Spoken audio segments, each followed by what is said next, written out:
Hi, welcome back to Sport at 7 this week. I'm Tom Bushaw, of course, part 3 right now, and we are at the Earth Course on the 18th green, actually. And if you haven't been at the golf this year, then do make sure you come back next year, or come for the first time next year, you never know. This is how it works on the 18th here. Massive 18th green after the par 5 18th, and then the hospitality there. Big grandstand here, which is a great viewing platform to watch the golf on the par 5 18th, and the media centre just behind you as well, and the big screens to watch all the action as well. It's a great place to watch some of the world's best golf, and it is, of course, the world's best 2 players who finished this tournament. Luke Donald, the world number 2, and Rory McIlroy, who won the DP World Tour Championship. Of course, we've heard from him on the show already. He won here, and he is the world's number 1. All the results to come. We'll wrap up everything, the rugby, the Formula 1 in Brazil, and this tournament coming up very shortly. But right now in the Championship Village, I caught up, as always, with Chris McHardy to talk all things local sport. Well, Chris McHardy was so desperate to get onto Sport and 7 this week. He's come all the way to the Jumeirah Golf Estates and the Earth Course to make his appearance, and we had to try and find him in the crowds. It wasn't hard, though, with that hair. But anyway, he's here, and we're going to talk local sport over the last 7 days or so. It's been a busy time as well. Rafa Benitez, of course, appointed manager at Chelsea until the end of the season at least, and it all happened here in Dubai, and it's weird because it continues his link with this part of the world and his footballing career. It does indeed, Tom. As you rightly point out, Rafa Benitez has been appointed this week as interim Chelsea boss. And as you rightly say, it started all again 2010. He was sacked as Internazionale boss after that Club World Cup in Abu Dhabi. He's been out of the game for 2.5 years, but he is back this week, and he's tasked with improving the fortunes of a Chelsea side who started the season so wonderfully well, but in recent weeks the wheels have fallen off. Indeed they have, and if we go from Chelsea to Arsenal, so the other side of London, of course, big links there with Emirates at the Emirates Stadium in Arsenal, and those links will continue for the next 5 years.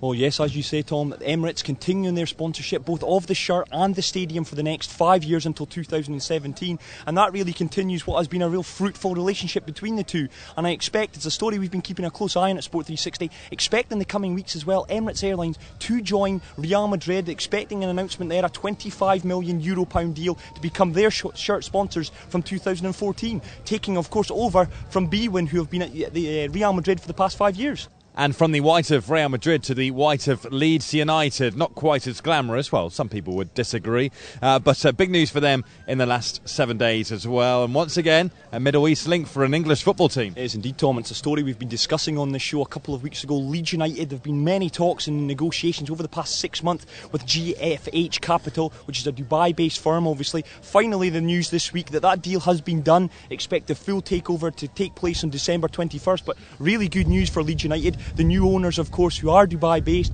they have promised funds in January for manager Neil Warnock, and expect Leeds United to be back with the big boys in the coming season with a Dubai-based firm really behind them. And of course, that follows, as you rightly point out, Abu Dhabi, of course, own Manchester City, with the Kuwaitis now in charge, and Nottingham Forest. It continues what has been a real hotbed of ownership of football clubs in England in the Middle East. This is a great setting, isn't it? Here at the DP World Tour Championship Dubai. We're having a lot of fun here this weekend, filming Sport on 7 and record crowds, which is great to see golf in the region. Everyone having fun here this weekend. Let's stay with football just for now, though. Lucas Neal, of course, formerly a massive player in the English Premiership, and now applies his trade here in the UAE. Let's talk about him, because he's been nominated for a big award, and it's great to see that for him in the twilight days of his career.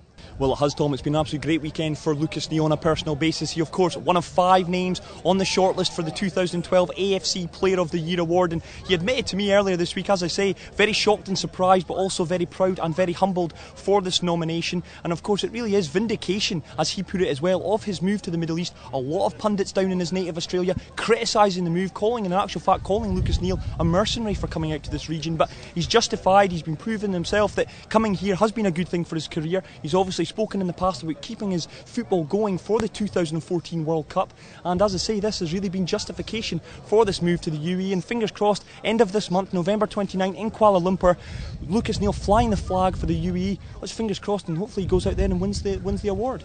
Well, absolutely. And another thing that represents this country very well is this very tournament, the DP World Tour Championship Dubai, into its 4th year here at the Earth Course. Record crowds, as I said earlier on this weekend. It's fantastic to be here. We've had a great time this weekend. And it's great to see at the top of the leaderboard all weekend long are really the best players on the European Tour, and that's what we want to see. That's what the fans want to see as well, isn't it, Chris? I couldn't agree more with you, Tom. The fans are coming here to see the best players play at the top of their game, and that's what they've had all weekend. Of course, Luke Donald, Rory McIlroy, they're the crowd pleasers. They've been great all weekend, and it's almost fitting as well. Of course, Luke Donald winning both Money Tours in 2011, Rory repeating the feat in 2012, and the fans have really been greeted to an excellent array of talent and skill this weekend. And obviously as well, it's nice to see Brandon Grace, of course, a new resident to Dubai. He's won 4 tournaments in 2012, and he's a name certainly to look out for in 2013. And it's also great to see him at the top of that leaderboard, fighting for what will be a thrilling end to a fantastic season. I really can't think of a better way to spend a weekend than come and watch some golf. And of course, early next year, the European Tour for 2013 gets underway here in the UAE, the Abu Dhabi HSBC Golf Championship, and also the Dubai Desert Classic. And if you want to go up the road as well to Qatar, you have that tournament as well. And it's a great way to finish Sport on 7 for this week. Chris McHardy, thank you ever so much for joining me once again. As always, Tom, thank you very much. We'll see you at the Sevens next weekend. You will indeed, Tom. I'm looking forward to that as well. Another great sporting occasion in the UAE. Absolutely. It doesn't.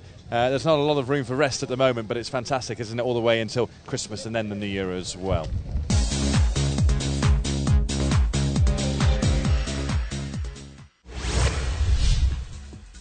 So here is the final official leaderboard of the DP World Tour Championship Dubai for 2012. World number 1 Rory McIlroy capped off a sensational 2012 by birdieing the last 5 holes to win the season-ending event on the Earth course. The Northern Irishman won his 5th title of the year after a 66 took him to 23 under, 2 clear of Justin Rose.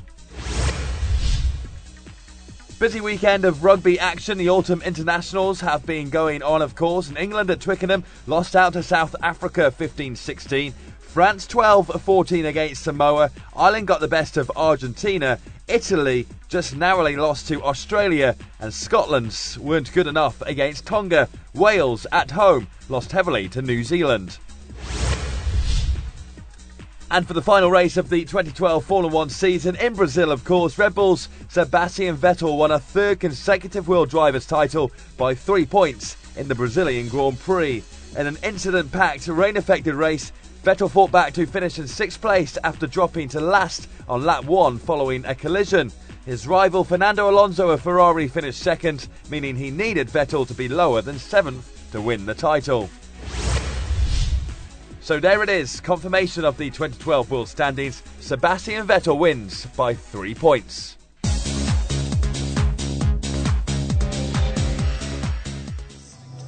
Well, that's pretty much it from the DP World Tour Championship Dubai for 2012. Let's have the final word, though, from the people that matter at this tournament. Not the best golfers in the world, but the fans.